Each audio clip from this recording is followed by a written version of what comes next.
जय गुरु जी कहिए, ऐश करते रहिए। गुरु जी की प्यारी संगत को जय गुरु जी। गुरु जी के चरणों में कोटि कोटि प्रणाम। ओम नमः शिवाय। शिव जी सदा सहाय। ओम नमः शिवाय। गुरु जी सदा सहाय। संगत जी, आप अगर इस सत्संग को सुनने लगे हैं ना, तो एक बात तो पक्की है कि एक हफ्ते के अंदर कोई खुशखबरी मिलने वाली है। कोई ऐसी चीज़, कोई ऐसा इंसान, कोई ऐसी बात आपको पता चलेगी जिससे कि आपको बहुत अंदर तक ऐसे लगेगा आपको कि आप ये इस पल के लिए बहुत दिनों से इंतज़ार कर रहे थे। जब भी हम गुरु जी का सत्संग सुनते हैं तो वो सत्संग सिर्फ इसलिए नहीं सुनते हैं कि वो किसी का कल्याण हुआ है और गुरु जी ने हमें आदेश दिया है कि सुनिए। वो हम इसलिए सुनते हैं कि हमारी आने वाली ज़िंदगी उस सत्संग से बंधी होती है। उस सत्संग में बताई गई चीज़ें, बताए गए कल्याण आगे चल के हमारे लिए भी कल्याणकारी होते हैं, क्योंकि हमारी ज़िंदगी में सत्संग सुनने से बहुत कल्याण जुड़े होते हैं। जब भी आपको मौका लगे सत्संग सुनिए। जब भी मौका लगे सत्संग को शेयर करें। गुरु जी कहते हैं कि तुम नई संगत बनाओ, अपने कल्याणकारी सत्संग शेयर करो, क्योंकि जब आप कल्याणकारी सत्संग शेयर करते हैं तब आपके सत्संग के थ्रू शेयर करने से जो भी आपका सत्संग सुनता है उसकी ज़िंदगी में भी कल्याण होता है। और ये कल्याण वो जब महसूस करता है तो आपको गुरु जी का दिव्य आशीर्वाद डबल डबल प्राप्त होता है। संगत जी, मेरा नाम है दीपा छिब्बर। आप सुन रहे हैं गुरु जी का प्यारा सा channel positive thinking with Deepa Chhibber. अगर अभी तक आपने सब्सक्राइब नहीं किया तो ज़रूर करें, और हो सके तो ये सत्संग आप आगे भी ज़रूर शेयर करें। किसी एक संगत का को आप ये चैनल सब्सक्राइब करने को बोलें तो आपकी बहुत कृपा होगी, क्योंकि मैं चाहती हूँ कि अच्छे अच्छे चैनलों से लोग जुड़े। और आजकल क्योंकि सावन का महीना चल रहा है तो गुरु जी की आज्ञा से श्री शिव महापुराण का पाठ मैं आपको इसमें सुनवा रही हूँ। लाइव ना आके आप इसमें एक सत्संग सुनते हैं, एक पाठ सुनते हैं। उस पाठ को सुनने मात्र से आपकी ज़िंदगी में क्या क्या बदलाव आएंगे ये आपको आगे चल के पता चलेगा। मेरी कोशिश है कि मैं रोज़ एक अध्याय आप तक पहुंचाऊं, और वो मानसी मुझे भेजती है और मानसी की आवाज़ में आप सुनते हैं। एक कल्याणकारी सत्संग आप तक पहुंचाती हूं, जो सत्संग में संगत को खुशी होती है, जो खुशी से वो आपको सत्संग भेजते हैं, वो खुशी आपकी ज़िंदगी में गुरुजी लाते हैं। ये सत्संग सुनने के एक हफ्ते के अंदर आपकी ज़िंदगी में कोई बहुत बड़ी खुशी आने वाली है, ये तो 100% है। तो चलिए संगत जी, अब मैं आपको वो सत्संग सुनाने जा रही हूँ, और साथ साथ आज का अध्याय सुन के और सत्संग सुन के आपके मन को, आपके आसपास के वातावरण को जो शांति मिलेगी वो शब्दों में बयान नहीं की जा सकती। आप ये सत्संग, ये जो श्री शिव महापुराण का अध्याय है, इसको आप अपने घर में, रसोई में और किचन में, मंदिर में, कहीं पर भी चलाकर छोड़ दें अध्याय को। और मतलब आपको आवाज़ आनी चाहिए कि ये मंत्र आपके घर में चल रहा है, ये सत्संग आपके घर में चल रहा है, ये श्री शिव महापुराण का पाठ आपके घर में चल रहा है। और जब चल रहा होगा आपके घर में एक ऐसा ऑरा बन जाएगा, एक ऐसा रक्षा कवच बन जाएगा कि घर की नेगेटिविटी घर से भाग जाएगी। घर में नेगेटिविटी है जो आपको नज़र नहीं आ रही, ऐसे सत्संग, ऐसे पाठ सुनने से दूर हो जाती है। और जब ये आप किसी ऐसी संगत को शेयर करेंगे जिनको की बहुत ज़रूरत है इस नेगेटिविटी को दूर करने की, उनके घर से, उनके शरीर से, अगर आप ये सत्संग उनको भेजते हैं, आपको तो नहीं पता किसी की ज़िंदगी में क्या चल रहा है, लेकिन आप एक संगत को ये सत्संग ज़रूर भेजा करो। और कोशिश करो कि अगर एक संगत का आप ये चैनल सब्सक्राइब करा सको। नहीं भी करा सकोगे तो भी कोई बात नहीं, करा दो तो बहुत आपकी, ये भी एक अच्छे कर्मों में जुड़ता है, अच्छे लोगों को अच्छी संगत के साथ जोड़ना। तो चलिए संगत जी, पहले मैं आपको सुनाती हूँ आज का कल्याणकारी सत्संग और फिर आज का अध्याय तो श्री शिव महापुराण का। तो चलिए सुनते हैं। जय गुरु जी, शुक्राना गुरु जी, अनंतम अनंतम शुक्राना। गुरु जी के चरणों में मेरा कोटि कोटि प्रणाम। सारी संगत को जय गुरु जी। दीपा आंटी आपको भी जय गुरु जी। मैं गुरु जी की बेटी पंजाब से आज अपना एक और कल्याण भरा सत्संग आपके साथ शेयर करने वाली हूँ। मैंने पहले भी दीपा आंटी के प्लेटफॉर्म पे अपने सत्संग शेयर किए हैं, लेकिन जैसे दीपा आंटी कहते हैं ना कि कोई एक बहुत बड़ा शुक्राना अभी आपका इंतज़ार कर रहा होता है, इसलिए वो पुराने सत्संग शेयर नहीं होते। तो शायद हो सकता है कि वो मेरा भी कोई बहुत बड़ा सत्संग जो है वो इंतज़ार कर रहा है कि जब वो गुरुजी वो कल्याण करेंगे तो वो मेरा सत्संग शेयर करें होएगा। तो दीपा आंटी आपके साथ मैं एक अपना ऐसे ही एक सत्संग शेयर करने लगी हूँ, जो कि मेरे लिए बहुत बड़ा कल्याण किया गुरुजी ने, बहुत बड़ी ब्लेसिंग दी है गुरुजी ने। मैंने पहले भी अपने सत्संग में जैसे बताया हुआ है कि मेरी जो बेटी है वो यूएस में रहती है। पहले वो वहाँ पे पढ़ रही थी, अब वो जॉब कर रही है। गुरुजी ने बहुत ही अच्छी उसको जॉब ब्लेस करी है। और अब मैं पहले भी अपने सत्संग में बताती थी कि जैसे कि मेरा बेटा बीटेक कंप्लीट किया उसने अपनी, तो अब गुरुजी ने उसकी बीटेक तो कंप्लीट करवाई है।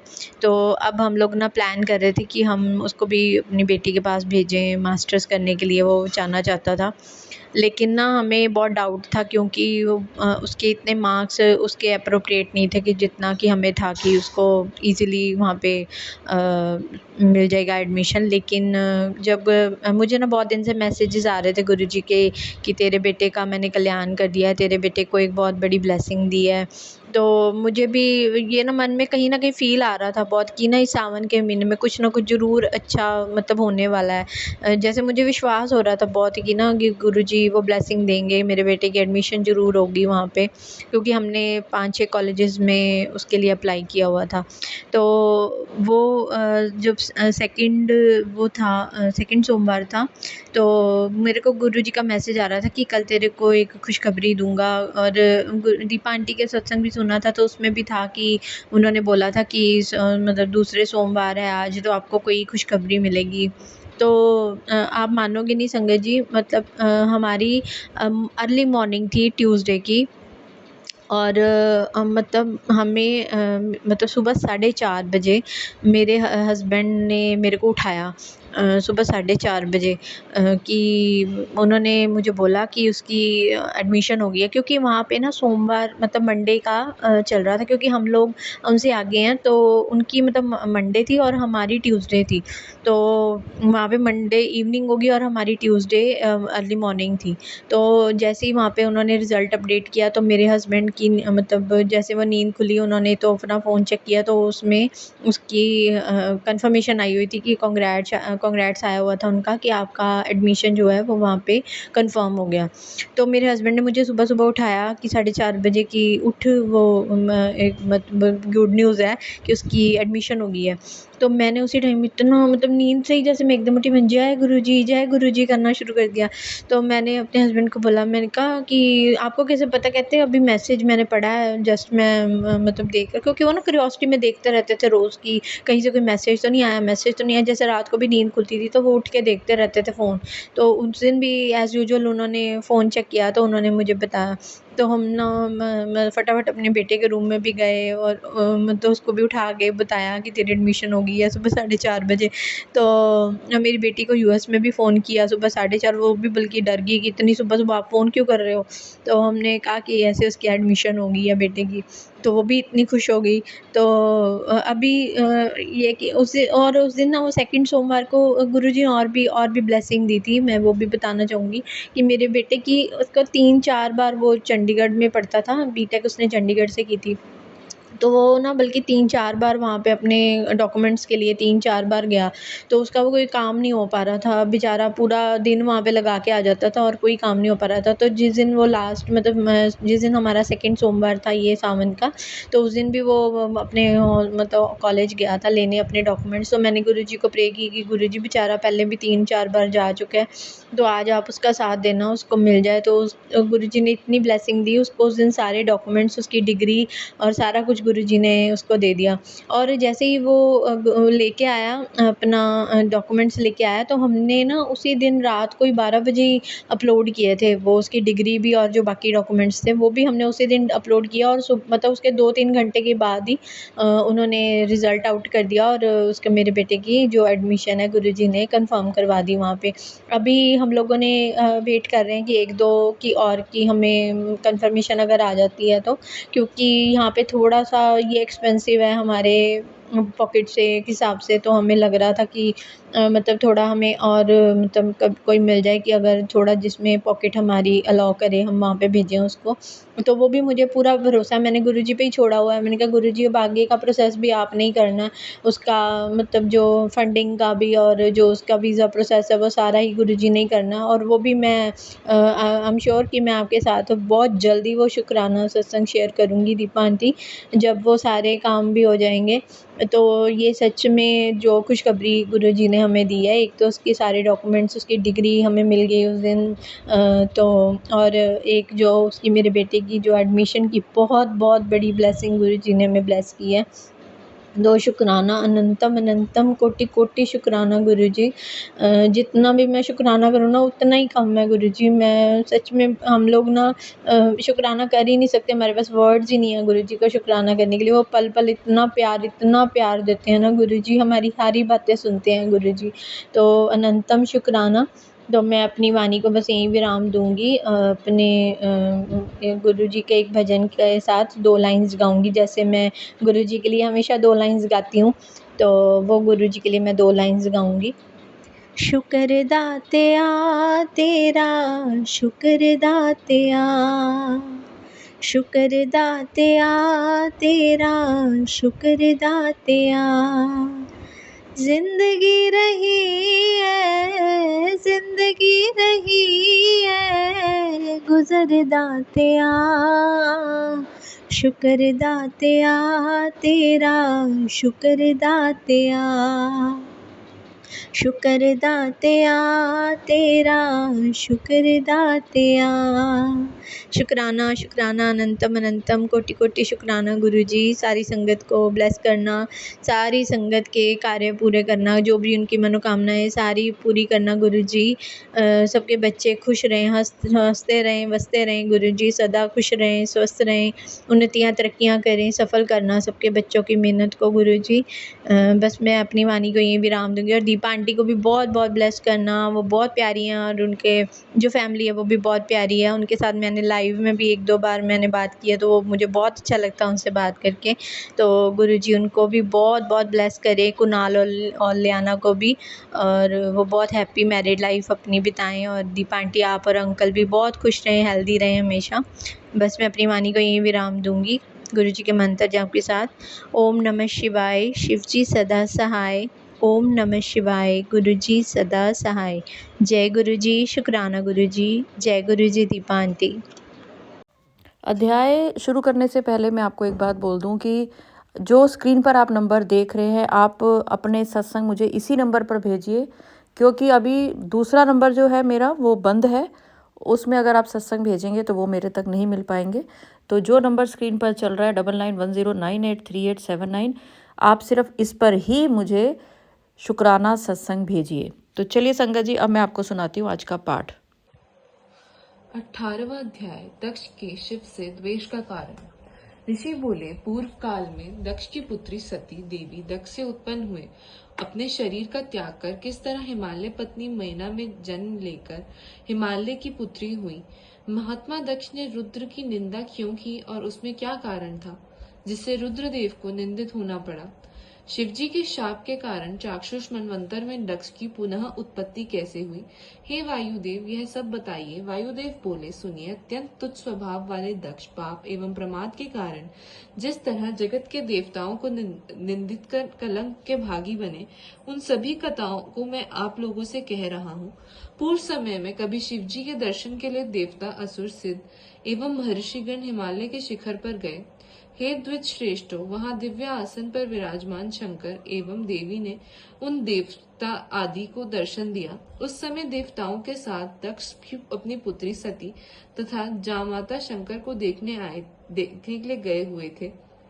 उस समय देवी के साथ स्थित भगवान सदाशिव अपनी स्वरूप महिमा में निमग्न होकर लोक व्यवहार में अनासक्त होने से आए हुए पितृतुल्य श्वसुर दक्ष का देवताओं की अपेक्षा विशेष आदर करना चाहिए, इस बात का तनिक भी स्मरण न कर सके। भगवान सदाशिव तथा सती की परम महिमा से अपरिचित तथा सती देवी को केवल पुत्री समझने वाले दक्ष इसी कारण सती से द्वेष करने लगे। इसी वैर भाव के कारण तथा दुर्भाग्य से प्रेरित हुए यज्ञ दीक्षित दक्ष ने द्वेषवश न केवल शिव जी को अपितु अपनी पुत्री को भी यज्ञ में आमंत्रित नहीं किया। जितने भी अन्य जामाता थे उन सभी को बुलाकर दक्ष ने पृथक पृथक उनका अत्यधिक सत्कार किया। तब नारद जी के मुख से अपने पिता के यज्ञ में उन सभी को गया हुआ सुनकर रुद्राणी भी रुद्रदेव को सूचित कर पिता के भवन जाने लगी। उनकी यात्रा के लिए आया हुआ जो विमान था वह चारों ओर खिड़कियों वाला, सभी प्रकार के लक्षणों से संवनित, सुख पूर्वक आरोहण के लिए अतीव योग्य, मन को मोहित करने वाला, सर्वोत्तम तप्त, स्वर्ण के समान दैदीप्यमान, विचित्र रत्नों से परिष्कृत, मोतियों से युक्त, वितान से सुशोभित, मालाओं से अलंकृत, विचित्र तप्त स्वर्ण जैसी कांति वाली खूटियों से युक्त, सैकड़ों रत्न जटित स्तंभों से आवृत, हीरे से निर्मित सीढ़ियों वाला, मूंगे के तोरण से सुशोभित स्तंभ वाला, बिछे हुए पुष्पों से युक्त, विचित्र रत्नों के आसन से शोभायमान, हीरे की जालियों वाला, दोष रहित मणियों से निर्मित फर्श वाला था, जिसमें मणि में मनोहर दंड लगा था और जो महावृषभ के चिन्ह से अंकित था। ऐसे मेघ सदृश उज्ज्वल ध्वज से अलंकृत पूर्व भाग वाले, रत्न जटित के कंचुक से ढके हुए देह वाले तथा हाथ में वेद धारण किए हुए, दुधुष गणेश्वरों से अधिष्ठित महाद्वार वाले, मृदंग ताल गीत वेणु वाणी वादन में प्रवीण तथा मनोहर वेश धारण की हुई बहुत सी स्त्रियों से घिरे हुए तथा अपने पास लाए गए उस दिव्य विमान पर महादेवी अपने प्रिय सखियों के साथ आरूढ़ हुई।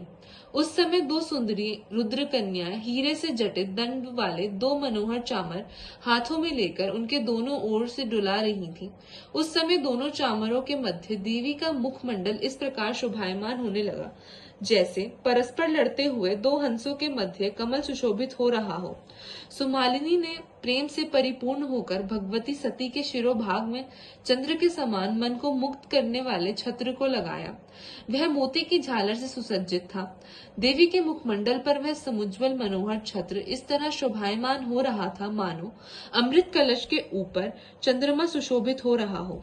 देवी सती के सम्मुख बैठी मन मुस्कान करती हुई शुभावती पासे के खेल द्वारा सती देवी का मनोविनोद कर रही थी। सुयशा देवी की रत्न जटित सुंदर पादुका अपने वक्ष स्थल से लगाकर उनकी सेवा कर रही थी। स्वर्ण के समान अंग वाली कोई दूसरी सखी हाथ में उज्जवल दर्पण धारण की हुई थी। किसी सखी ने तालनवृत धारण कर रखा था तो कोई पानदान के लिए हुई थी। एक सुंदरी ने हाथ में मनोहर कीड़ा शुक धारण कर रखा था। कोई मन को मुक्त करने वाले सुगंधित पुष्प तथा कमल नयना स्त्री आभूषणों की पेटी लिए हुए थी। किसी के हाथ में सुगंधित आलेप, उत्तम फूल एवं सुंदर अंजन था। इस तरह अन्यान्य दासियां उन महादेवी को चारों ओर से घेरकर अपने अपने अनुकूल कार्यों में लगकर उनकी सेवा कर रही थी। वे परमेश्वरी उनके बीच में इस तरह अत्यधिक सुशोभित हो रही थी जिस तरह तारों के समूह के मध्य शरतकालीन चंद्र रेखा सुशोभित होती है। इसके पश्चात शंख ध्वनि के होते ही महान ध्वनि करने वाले प्रस्थान के सूचक नगाड़े बज उठे। ताल और स्वर से संबंधित दूसरे भी सुमधुर बाजे और बिना आघात के सैकड़ों काहल नामक बाजे भी बजने लगे। उस समय महादेव के समान अमित तेजस्वी 1800 गणेशों के समूह अस्त्र शस्त्र से युक्त हो उनके आगे चलने लगे। उन गणों के मध्य में बैल पर सवार देव वंदित श्रीमान गणपति सोम नंदी हाथी पर आरूढ़ देव गुरु बृहस्पति के समान चलने लगे। उस समय आकाश में कानों को सुख देने वाले देवगणों के नगाड़े बजने लगे। सभी मुनिगण नाचने लगे। सिद्ध और योगी हर्षित हो उठे एवं बादल वितान के ऊपर पुष्प वृष्टि करने लगे। मार्ग में अनेक देवताओं तथा अन्य लोगों से मिलती हुई वे महेश्वरी थोड़ी देर में अपने पिता दक्ष के घर पहुंच गई। उन्हें देखकर अपनी मृत्यु के वशीभूत हुए दक्ष कुपित हो उठे और उन्होंने सती का उतना भी सत्कार नहीं किया जितना कि उनकी बेटी बहनों का किया था।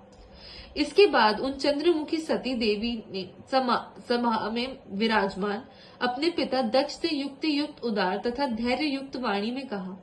देवी बोली, हे तात, ब्रह्मा से लेकर पिशाच पर्यंत जिनकी आज्ञा का पालन करते हैं आपने इस समय उन देवादिदेव की विधि पूर्वक अर्चना नहीं की? उनकी पूजा की बात तो छोड़िए, आपको मुझ ज्येष्ठ पुत्री का सत्कार भी क्या इसी तरह करना चाहिए? आपने मेरा सत्कार ना करके निंदित कार्य किया है। सती देवी ने जब उनसे इस प्रकार कहा, तब दक्ष ने क्रोध से व्याकुल होकर कहा, ये मेरी पुत्रियां तुम्हारी अपेक्षा श्रेष्ठ, विशिष्ट और पूज्य हैं। इनके जो पति हैं, वे भी मेरे लिए अत्यंत माननीय हैं और वे सभी तुम्हारे पति त्रिनेत्र शिव से गुणों में बहुत अधिक हैं। जिनकी तुम आश्रिता हो, वे शिव स्तब्ध और तमोगुणी हैं। मैंने तुम्हारा अपमान इसीलिए किया क्योंकि शिव मेरे अनुकूल नहीं है। इस तरह दक्ष के कहने पर यज्ञ में जो सदस्य स्थित थे, उन सभी को सुनाते हुए वे देवी अपने पिता दक्ष से कहने लगी, हे दक्ष, आपने सर्वथा निर्दोष साक्षात लोक महेश्वर मेरे पिता पति को वचनों द्वारा आकरण दूषित बताया है। विद्या की चोरी करने वाला, गुरुद्रोही एवं वेद तथा ईश्वर की निंदा करने वाला, ये सभी पापी दंड के योग्य हैं। ऐसी वेदाज्ञा है, इसीलिए देव योग से आपको उसी महापाप के समान ही दारुण दंड सहसा प्राप्त होगा। आपने देवादिदेव सदा शिव की पूजा नहीं की, अतः आपका दूषित कुल नष्ट हो गया, ऐसा समझिए। इस तरह क्रोधित हुई सती देवी ने निर्भय होकर अपने पिता से ऐसा कहकर उनसे संबंधित शरीर को त्याग दिया और हिमालय पर्वत पर चली गई। पुण्य फलों की समृद्धि वाले श्रीमान पर्वत श्रेष्ठ हिमालय ने उन भगवती की प्राप्ति के लिए सुदीर्घ काल पर्यंत दुष्कर तप किया था। इसीलिए उन ईश्वरी ने उन पर्वतराज हिमालय पर अनुग्रह किया और योग माया के द्वारा अपनी इच्छा से उन्हें अपना पिता बनाया।